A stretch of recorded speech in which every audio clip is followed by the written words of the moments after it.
Hoje, no nosso backstage confidencial, eu trago esse jovem artista que foi tido como passaporte de lucro fácil. Ele foi enganado, foi perseguido e carimbado pelos seus próprios empresários. E para proteger sua carreira, ele prefere ser chamado pelo codinome Bilhete Explorado. O que ele vai nos revelar pode ser tudo, menos discreto.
Bilhete Explorado, primeiro, obrigado por você ter topado participar. Eu sei que tudo que você vai trazer para a gente hoje pode, de alguma forma, gerar perseguição, né, baixas na sua carreira. E eu já fico curioso para saber por que, mesmo sabendo disso, você topou estar aqui hoje. Eu que agradeço o convite. Quando você me mostrou o projeto, acho interessante a gente mostrar um pouco como é as coisas, né? Os bastidores, as coisas que muitas vezes quem vê palco não vê tanto corre, né? Ou não vê tantas coisas que acontecem ali atrás. Eu acho que é importante um trabalho assim, para mostrar um pouco, não só para quem já está, como para quem está entrando, né, no ramo. Então eu acho interessante e a minha história ela tem muitas histórias, né? E a gente vai contar um pouco hoje. A gente sabe que no show business como um todo e na vida também, nem tudo é aquilo que aparece e aparenta ser. Brilho, glamour, felicidade, maravilha. Em que momento você se deu conta de que sua carreira não era bem aquilo que se mostrava? Foi um pouco antes disso, mas o ponto crucial foi quando você vê o projeto que está ali, né, com o seu trabalho, com o seu suor, claro, da equipe também, mas quando você se dedica pra caramba, e aí você tá com uma agenda de 20 shows no mínimo no mês, 15, 20, 25 shows no mês, e simplesmente o seu padrão financeiro não melhora. Você continua ali vivendo com basicamente o que você vivia 3, 4 anos atrás. Você poderia definir, deixar mais claro como seria o fato do padrão financeiro não estar acompanhando, ou quem sabe até trazer números pra gente, se você se sentir à vontade, lógico. Eu acho que você também, que é artista, você sabe. Se a gente faz uma média de 29, 30 shows no mês, pô, dá pra criar um valor legal. Sim. Porque a gente que é do forró, geralmente, sobrevive desses 2 meses. Né? Passa o ano inteiro trabalhando para nesses 2 meses a gente rodar bem. E aí quando você faz essa média de shows, e aí você chega no final das contas, para bater as contas e tal, vou dar um exemplo, banda faturando mais de 1 milhão, e aí quando você chega, ó... A sua banda faturava 1 milhão? Milhão, casa de 1 milhão. E aí quando você chega, só, para você, a gente vai lhe dar 20 mil. É engraçado falar, né? Porque muita gente acha que é mentira. Mas que depois você vai descobrindo as coisas. Chuta quanto era meu salário. Essa banda fazendo 15 a 20 shows no mês. 20 mil, 30 mil. Em um ano eu fiz 169 shows. Chuta meu salário. 50 mil. Para menos. 10 mil. Divido por 5. Peraí, deixa eu ver se eu tô entendendo. Você fazia mais de 150 shows no ano, com um cachê em média de quanto? Você lembra? Você tinha acesso a esses números? Não como era a negociação. Mas descobri depois por conversas, parceiros e tal. Fiz, ó, naquela época você vendia cachê de 120, 130, 140 mil. E quanto é que você ganhava por mês? 2 mil. Tá, então você tá me dizendo que você vendia show de 150 mil, seus empresários vendiam seus shows de 150 mil, para fazer 150 shows no ano, e você recebia 2 mil reais por mês. Inclusive eu ganhava metade do que o operador de áudio ganhava. Na época a folha era de 4 mil. Mas isso existe uma motivação também. Quando você, Placílio, você é jovem e você começa a carreira um pouco mais jovem e você vai passando por tantas coisas, e aí quando você chega num escritório grande, qual é a sua cabeça? Pô, eu vou trabalhar, vou mostrar para que eu vim e vou chegar na humildade. Só que, pô, hoje, quando você olha com outros olhos, uns olhos mais maduros, você percebe certas situações. Por exemplo, existia cantor lá do próprio escritório que o cara devia ganhar muito mais do que isso. Carro de luxo, isso não era uma preocupação minha. Mas quando eu cheguei, eu disse, não, eu vou trabalhar. E aí eu cheguei a pedir, ó, qual é o salário aí pra você se manter? Não, 2 mil. Só que, pô, as coisas foram acontecendo. Vamos botar aqui uma negociação dessa foi final de dezembro para início de janeiro. E aí você chega, fevereiro, março, abril, e as coisas acontecendo, CD pipocando lá no Sua Música, né? Redes sociais muito boas, e você tendo essa visibilidade, que é o que o artista, financeiramente e falando de carreira, ele mais quer, é que o telefone toque. Certeza. E a gente fazia o telefone tocar, né? Através do trabalho. E aí, pô, nunca houve uma demanda de, ó, vamos dar um valor maior aí pro cantor. Não havia um incômodo de pessoas dentro ali da empresa ganhar mais como operador. E não é desmerecendo o trabalho do cara, mas o cantor ele tem umas responsabilidades bem além, né? Bem além de somente cantar e estar lá em cima do palco, né? Então, por muitos casos, eu dormia pouco para fazer TV, para fazer rádio. Dentro de um trabalho que eu exercia, apesar de ser um ano que eu fiz mais de 160 shows, mas foi um ano muito, muito estressante para mim, porque tudo era muito pesado. Quando falava assim, ó, tal dia vamos ter reunião, meu amigo, minha ansiedade batia topo. Por quê? Porque era sempre uma pressão, toda reunião era uma pressão. Como é que vai se entregar isso? Como é que vai fazer isso aqui? Sendo que, pô, a banda vinha bem, sabe? E a gente via nitidamente as entregas no show, a gente vinha vendo as coisas acontecerem, mas financeiramente deixava muito a desejar e não havia um incômodo, dentro da cúpula, digamos ali, não havia um incômodo de chegar e, ó, vamos fazer uma coisa boa pro artista e tal. Eu lembro que meu, meu pai tinha um carro, e aí chegou a ter a negociação de outro carro, né, na época. Carro popular também, tá? E eu lembro que eu pedi 5 mil. 5 mil para eu dar uma entrada, né, como uma garantia para eu pegar o carro. Rapaz, me perguntaram tanta coisa que você fica numa situação na hora de caramba, velho. Parece que tudo que eu faço, todo o trabalho aqui não vale de nada. Os caras estão fazendo as perguntas mal do mundo, querendo saber o que é. Por causa de 5 mil. De 5 mil reais. E, como eu digo, um carro popular. Nunca cheguei para pedir um carro de luxo, ou me deu um carro maior, ou um carro mais caro, nunca. Isso vale a gente lembrar sempre que estamos falando de um patamar de shows entre 120. Sim, na época ainda, né? A gente tem que lembrar que antes da pandemia o valor O valor das coisas, relativamente, eram maiores, né? Então, quando você imagina essas situações que você passa, você acaba entendendo um pouco das frustrações que você passa na carreira, né?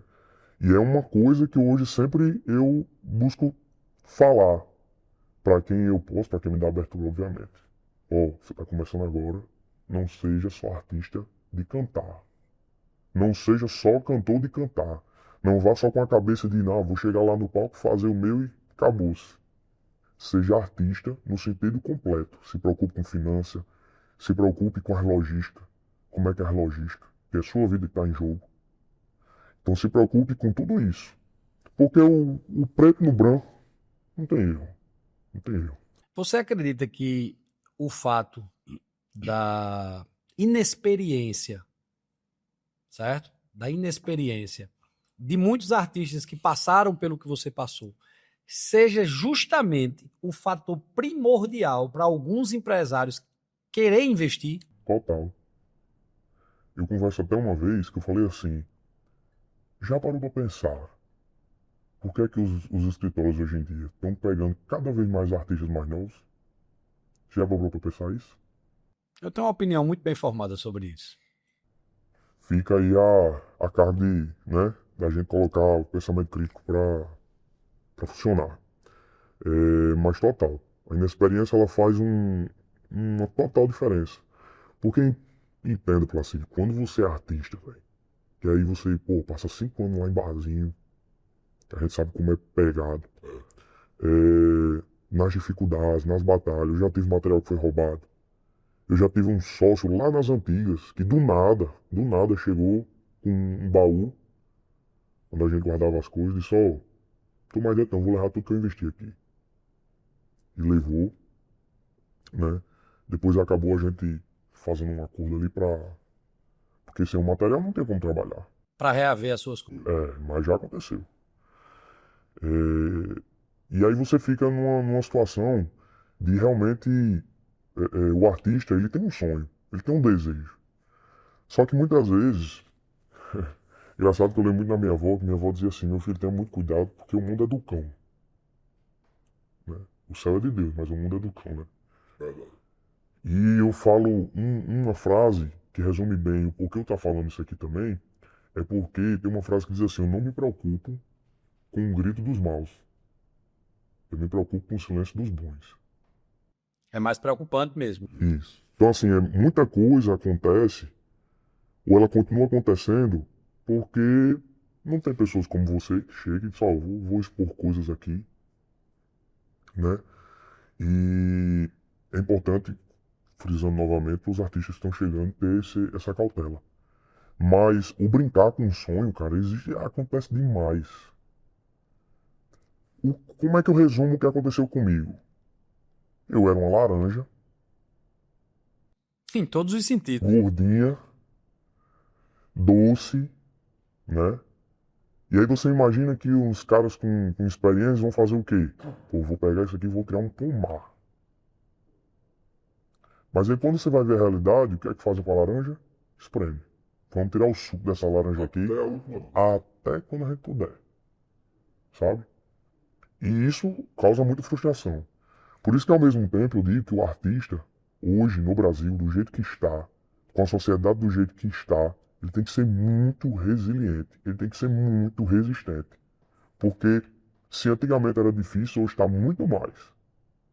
E por que hoje está muito mais? Porque hoje o artista, quando ele está lá na rede social, ele não concorre mais com outros artistas. Eu não chamo de concorrência, eu acho muita leseira, eu acho que tem espaço para todos. Mas a gente, dentro de um espaço de visibilidade, você que está com o celular, você não concorre só com outros artistas. Sim. Artistas, humoristas, tudo mais.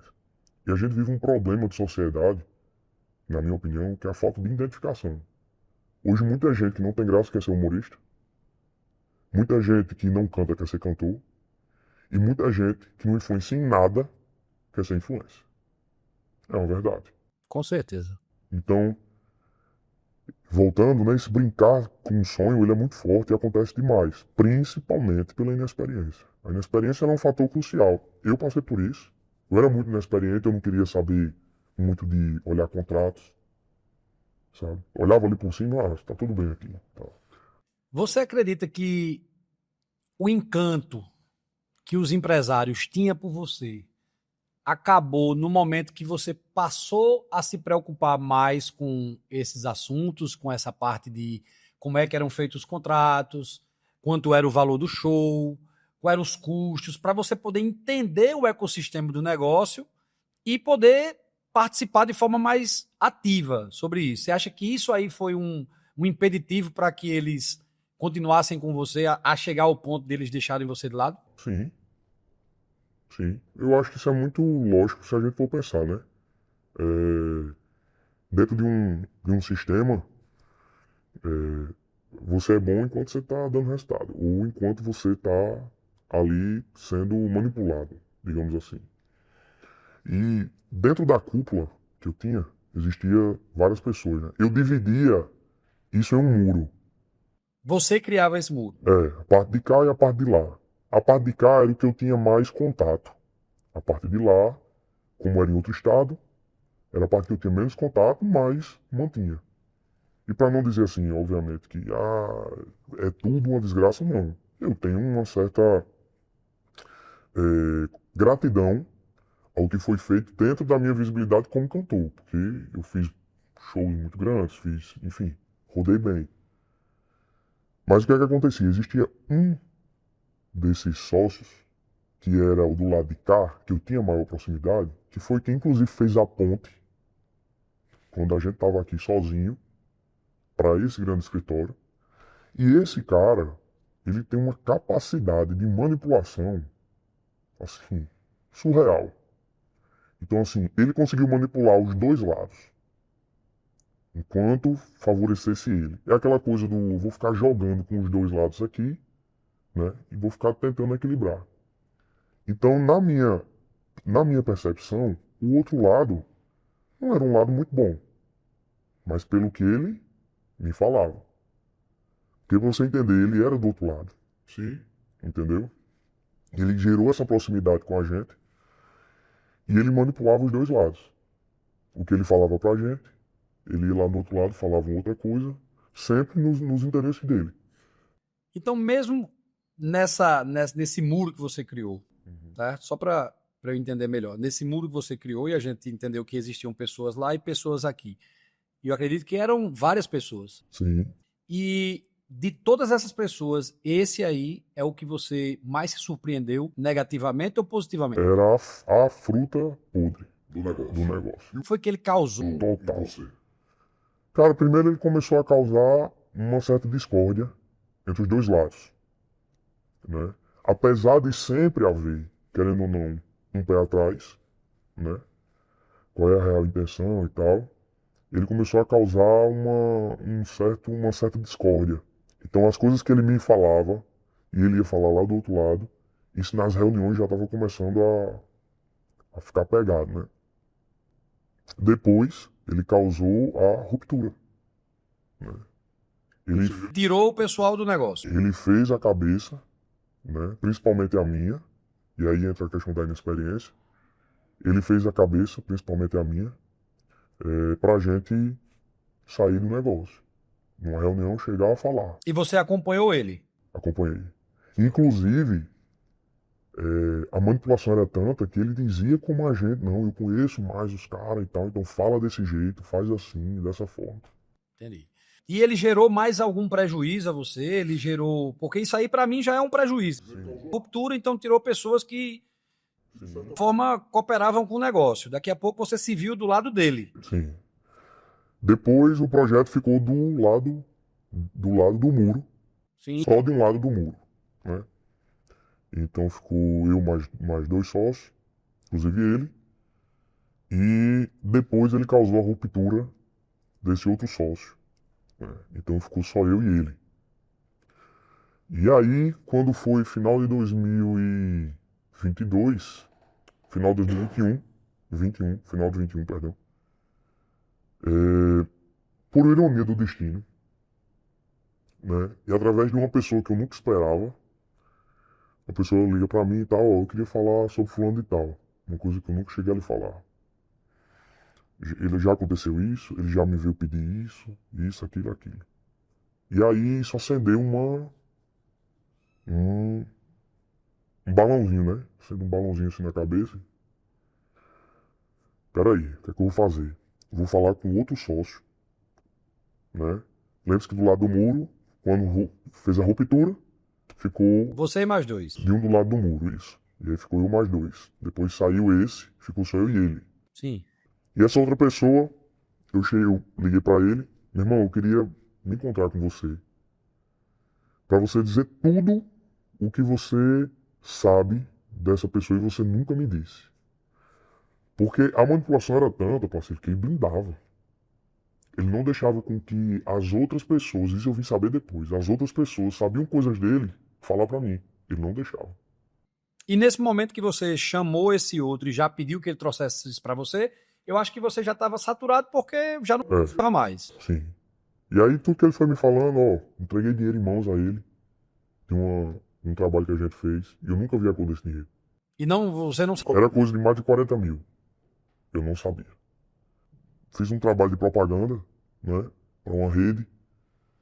Depois descobri que esse dinheiro foi feito direto na conta dele, não passou por mim. Então, no caso, ele tinha o domínio financeiro, Tinha. a empresa era no nome de quem? Dos dois. Você e ele. Sim. Mas ele tinha a parte financeira. Certo. A gente separou dessa forma. Sim. Certo. A gente tinha um ônibus. Sim. Esse ônibus depois eu descobri que estava no nome dele. Ele me dizia que ia colocar o ônibus no nome da empresa, né? E aí ele acabou levando esse ônibus, sem eu saber, uma madrugada, né?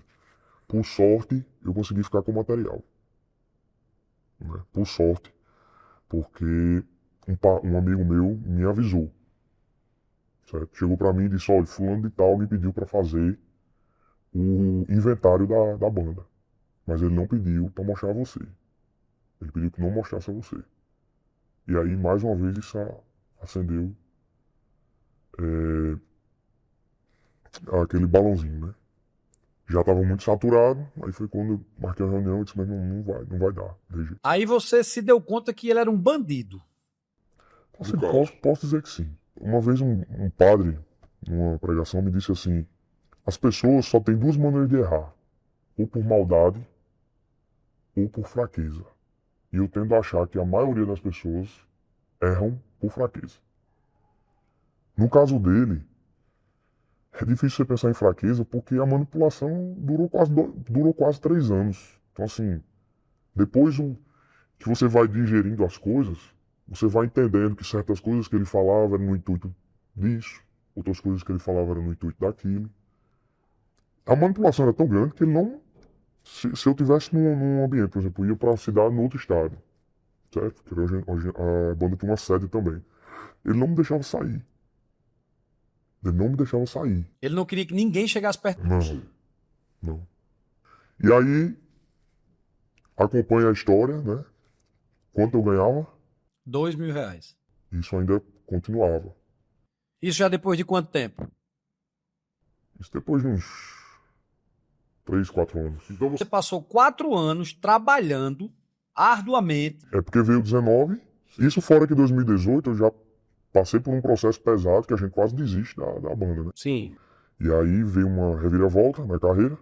Passei 19, 20 veio pandemia, sobrevivendo com esse salário. 21 era basicamente se vire, mas ainda me mantive com esse salário. E aí 22 foi quando voltou a pandemia, né? Mas até esse momento de final de 21, eu ganhava isso. E aí você imagina um cara que ganhava R$2.000 de salário, daqui a pouco, quando junta as coisas, faz meio que um dossiê, tava com mais de 40 mil de cheque especial estourado em banco. Peraí, essa conta era de quem? Era da empresa, Que você era sócio. que eu era sócio. Então recaiu sobre você. Sem dúvida. Então, em meio a tudo que ele causou de rim pra você, ele ainda deixou uma dívida no seu nome. Isso. E a dívida chegava a quase 350 mil. 350 mil. Sim. Então, peraí. Então hoje você tem um nome sujo por causa desse sócio. Hoje, graças a Deus, eu limpei. Depois de muita luta. Depois de muita luta. Consegui limpar. Mas culminou numa situação que entre em outubro mais ou menos de 21 a janeiro de 22, assim, foi 4 meses praticamente de depressão. Eu dentro de casa chorando. Você se viu numa depressão. Vi porque começou a envolver todo mundo. Imagina uma dívida que você chega para seus pais e diz, tô devendo 350 mil agora. Para quem tem um padrão de vida de 2 mil. A matemática não fez. Não fez. E aí como é que eu pago? A minha ideia, no meio da depressão, da ansiedade lá, foi realmente acabar o projeto. Eu nunca cheguei a falar isso em Instagram, nem em TikTok, enfim, rede social. Mas eu acabei. Para os meus amigos próximos eu disse, velho, eu desisto da minha carreira agora. Desisti da minha carreira. Tudo isso levado Sim. pela canalice de um bandido que se dizia seu sócio, amigo e empresário. Sim. Então foi isso que ele gerou em você. Sim. Uma depressão, uma vontade de parar, uma vontade de desistir. E ainda fiquei com um saldo, digamos assim, mas não um saldo financeiro, mas um saldo negativo em relação a talvez crédito, com os outros sócios lá do escritório grande, porque como eu fui o porta-voz da notícia, de sair do escritório, talvez os caras que eram do outro lado do muro ficaram desgostosos comigo, né? Sim. E por um tempo eu me preocupei se essas pessoas já fecharam o mercado para mim, que eu acredito. O que aconteceu? Teve, no caso, perseguição por parte daquela turma que tinha ficado do outro lado do muro. Em algumas situações, sim. Peraí, mas deixa eu entender melhor. Você foi ameaçado? Recebi muitas ameaças, é tanto que meu pai tomou partido também de algumas coisas, porque estava num momento muito triste, muito depressivo, muito mal, né? E recebi ameaça de vir de lá para cá pegar material, entendeu? Recebia mensagem dizendo que a gente é que estava sendo mal, agindo de má fé, roubando essa pessoa, sendo que completamente o contrário. É tanto que até hoje a gente tem meio que um dossiê da coisa toda, né? E foi a partir disso, juntando essas documentações, juntando pessoas que ele também enganou, que aí as coisas foram abafando. Mas a dívida continuava. Eu acho impressionante esse tipo de coisa e a capacidade que as pessoas têm de ser má. Certo? Mas me diga uma coisa. E só pra contar, né? Certo. Depois de muito tempo, quando eu voltei lá nesse outro estado e tal, ainda soube que na boca dessa pessoa eu tinha ficado doido. Parei a carreira porque eu tinha enlouquecido. Dei um pé na bunda de todo mundo. Na cabeça dessa pessoa, o que ela passou para outras pessoas foi isso. É tanto que teve gente que veio falar, outros artistas veio falar comigo, pô. Rapaz, eu soube disso, é verdade. Eu digo, não. Ele, para se justificar, jogava o peso todo em cima de você. Não, ele parou. Porque ele tá louco, quem não disse. Isso. Aí eu lhe pergunto, na sua trajetória, esse episódio foi único? Você só passou por esse problema de caráter financeiro só com ele? Ou aconteceu mais outras vezes? Não. Teve aquela outra vez, né, que eu relatei aqui, que foi antes de 2019. Teve esse problema em 2021. Sim. Em 22, eu consegui, né, através de muito esforço, da luta, voltar a trabalhar. Eu vendi uma parte do material para fazer um CD, que eu não tinha dinheiro na época. Né. Quando eu decidi voltar, pra você ter ideia, eu tentei vender esse material 6 vezes. Eu tive 6 propostas, nenhuma deu certo. É porque não era para vender. No dia que eu vendi esse outro material, com 3 dias o dinheiro estava na conta. Aí foi quando eu disse, meu Deus, agora eu entendi que o senhor quer pra mim. Então me dei força, coragem, porque não tá fácil. E aí voltei. Em trancos e barrancos ali, fiz um CD e tal. Tinha sócio nessa volta? Não. Era só você? Mas eu tinha uma agenda. Tinha uma pessoa que cuidava? Negócio da agenda, isso. E esse relacionamento foi bom com essa pessoa? Até um certo ponto, né? Eu não falo, nessa pessoa em si, eu não digo que foi maldade. Eu digo que é muito despreparo, muita imaturidade, acho que. O que é que você pode trazer pra gente aí que... Cara, 2022 mesmo, primeiro São João pós-pandemia, você sabe, eu já escutei de muitos. Foi um ano que muita gente voltou a viver. Sim. Porque pós-pandemia, quando veio o São João, tinha passado quase 3 anos sem São João. Quando veio o São João, veio muito aquecido. Então foi uma época que muitos artistas ganharam fôlego de novo. O cara foi e fechou uma festa em outro estado e tal, levei um rombo de 60 mil. No meio do São João. Num único show ou no seu... Um final de semana. Um final de semana. Um Onde foi final esse show? de Você semana. lembra do show? Pará. No Pará. Para. Inclusive o cara que contratou, a gente descobriu depois que é outro caba sem futuro. O que contratou de lá. Tá, não era o seu agente. Não. Que a gente não deveria ter confiado, tal, mas confiou e o rombo ficou pra mim. Tá, então no caso, ele não arcou com o combinado financeiro com você. O contratante não arcou. Não. E você absorveu um fumo aí, um prejuízo de 60 mil. 60 mil. Entendi. A gente fez um show lá no Pará. O cara tinha mandado só 5 mil. Aí já entra muita imaturidade por parte do seu agente. Sim. Né? Saí de casa com... E aí a gente foi pra lá, quando faz os 3 shows no final de semana, que a gente chega no hotel, o cara não tinha emitido as passagens de volta. Eu tive que tirar do meu bolso. Você pagou pra voltar. O cara não pagou pelos shows, certo? Só tinha pago os 5 mil e ainda não tirou a passagem de volta. Eu tive que tirar do meu bolso a passagem de volta. E nunca recebeu isso. Não. E o seu agenda dizia o quê? Não tem muito o que falar, né? Nessas horas, tem muita gente nessas horas, em vez de segurar a bucha e dizer, ó, vamos tentar resolver, fica com cara de cu, né? E ele absorveu o prejuízo ou ficou só... Não, o prejuízo ficou pra mim. E nesse cronograma, Quando cheguei em agosto, a gente foi fazer uma turnê em São Paulo. De 8 shows, caiu 2, só deu gente em 1. Nessa brincadeira, que a gente foi de ônibus e tal, rodagem, a gente sabe que é muito caro, eu levei um rombo de quase 25 mil, só nessa turnê em São Paulo. só nessa turnê. Uma semaninha, vamos dizer. Mais uma vez, você atribui isso à inexperiência da pessoa que conduzia sua agenda. Eu acho que é uma falta de organização, sabe?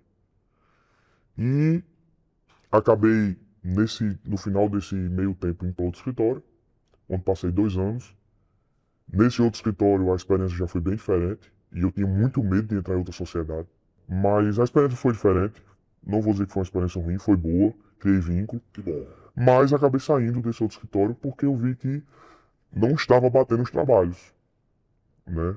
Eu vi... Mas aí... Você não atribui a esse outro escritório os problemas que você teve com os outros. Não, Não foi a mesma coisa. não.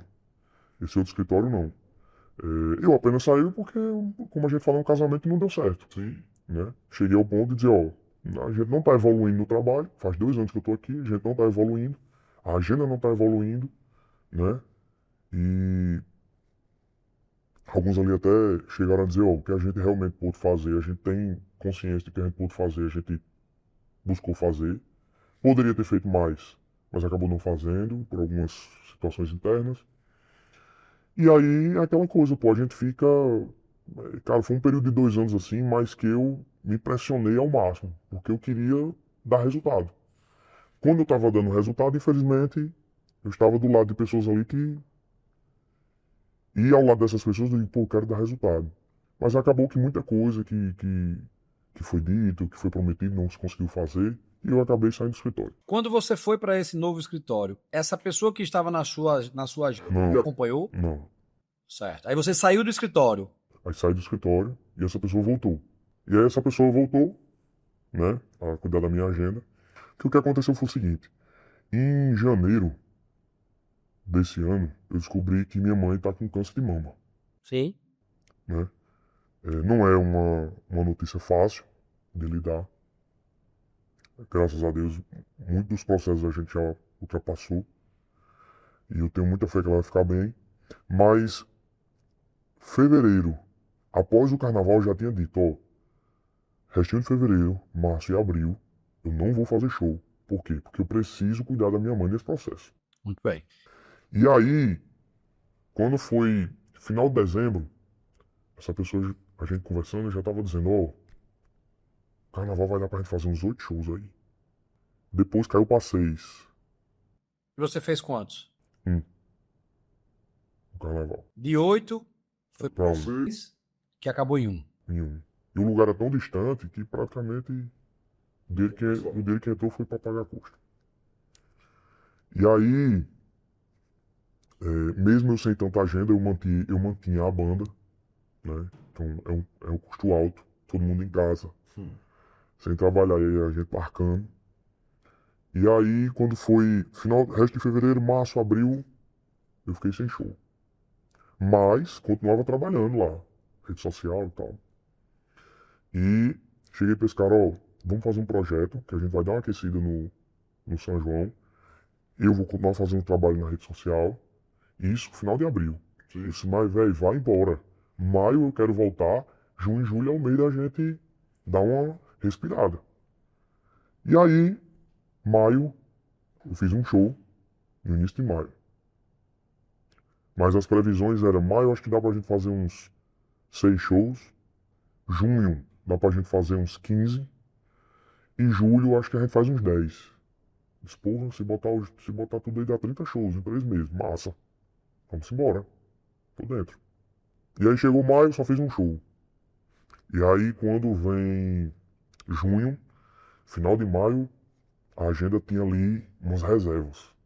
Tinha um show, tinha um show fechado, que foi um parceiro meu que fechou. Não foi essa pessoa. E aí, pra junho, tinha uns 10 shows. Lindo. Eu disse, pô, tá bem. Quando chegar ali junho pra meio de junho, vai aparecer mais coisa. Isso. Massa. E aí vai passando o tempo, início de junho eu comecei a perguntar, e aí, não veio documentação, não assinei nada, financeiro, não, tô vendo. Primeira quinzena de junho, 0 show, Você em casa, em casa.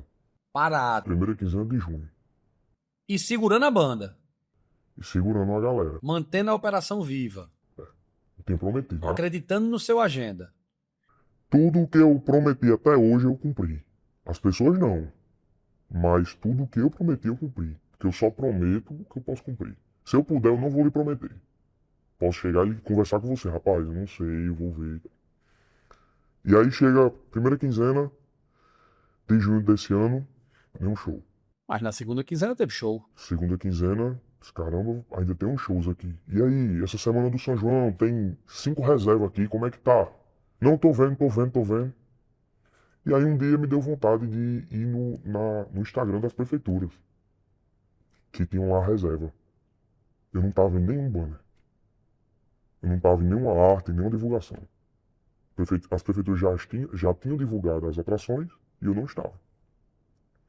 E aí fui falar. Rapaz, foi mesmo? Mais homem, não sei o quê. Eu disse, meu irmão, e aí? Porque agora torou minhas pernas. Porque como é que o mês de junho e julho pro forró é o mês ápice?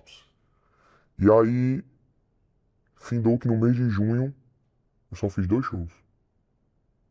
Um que já estava fechado e outro que apareceu em cima da hora. Eu acabei fazendo. E aí eu me vi em outra situação, você se vê em outra situação, porque já tinha feito um planejamento. E vem um filme na cabeça, né? Já havia feito um planejamento de projetos e tudo mais, sabe? E não sei o que passou na cabeça dessa pessoa. Essa pessoa em si eu não digo que ela fez por maldade. Mas eu digo que ela fez por fraqueza.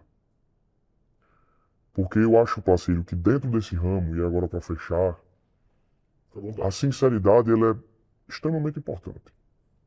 Então essa pessoa poderia ter chegado para mim e ter dito, rapaz, eu não estou conseguindo dar conta da agenda. Eu não estou conseguindo fechar o que eu poderia fechar.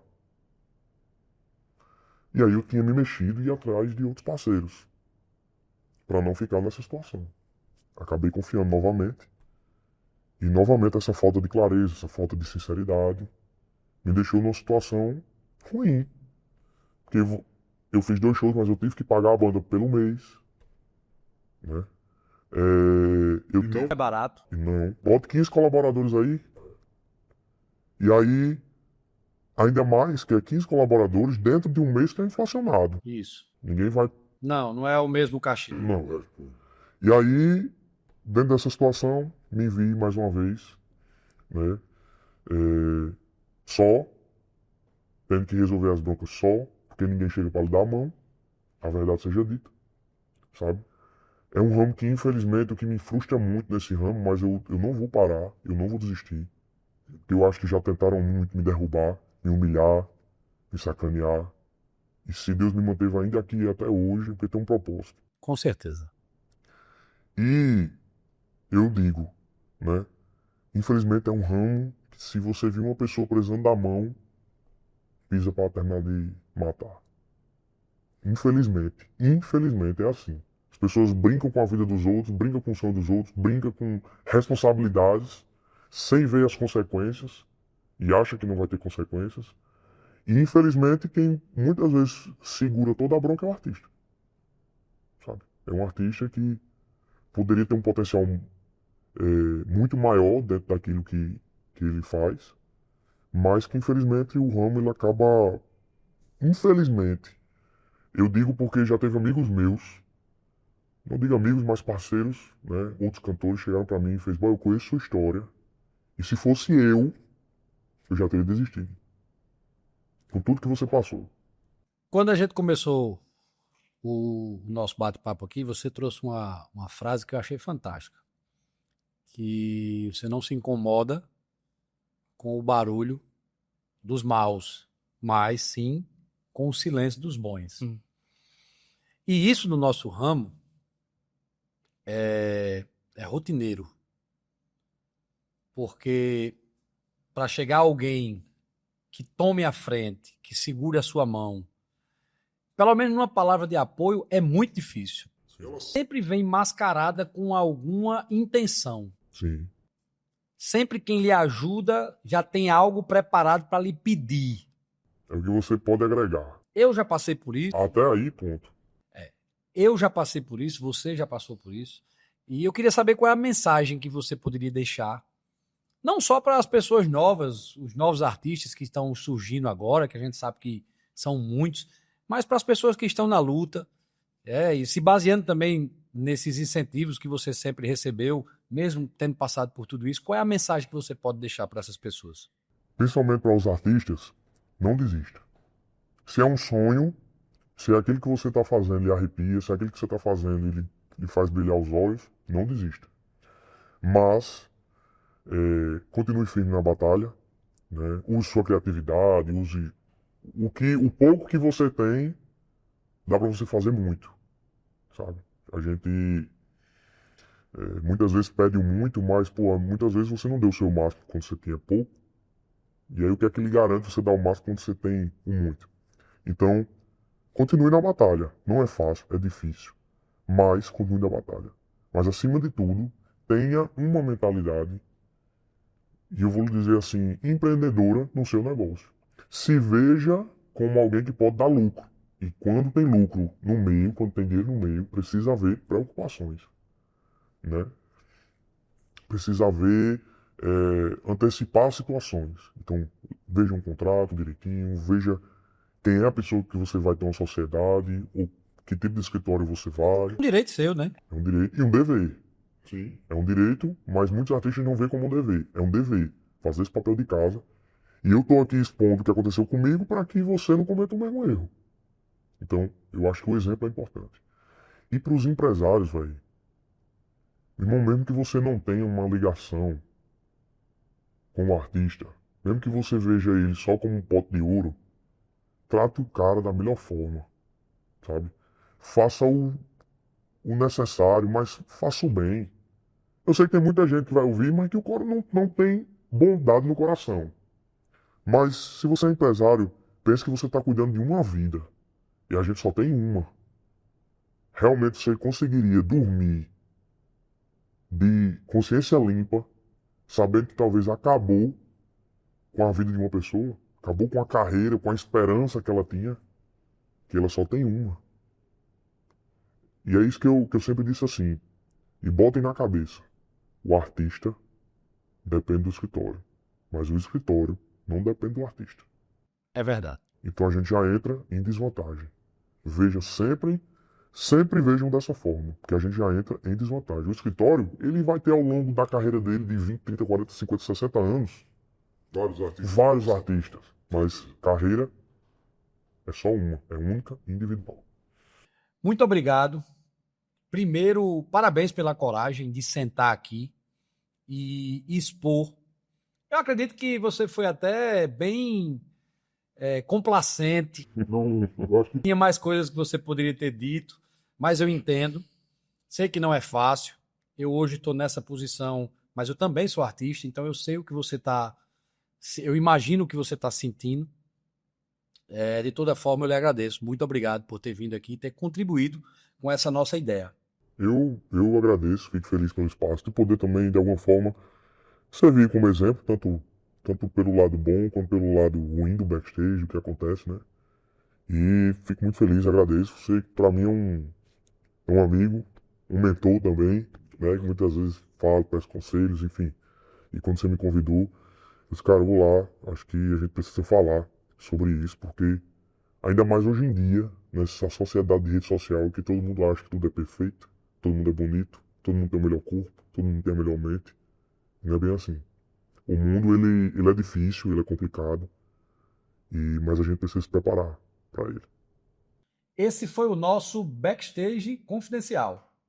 Se você também tem a sua história e quer sentar aqui, é só falar comigo. Fala com nossa produção, que a gente traz você para cá, para você expor tudo aquilo que você está cheio. E chega uma hora que você tem que botar para fora. Episódios como esse serão rotina aqui no nosso canal. Então já se inscreve, segue nossas redes sociais, fica atento, porque esse é o Backstage Confidencial.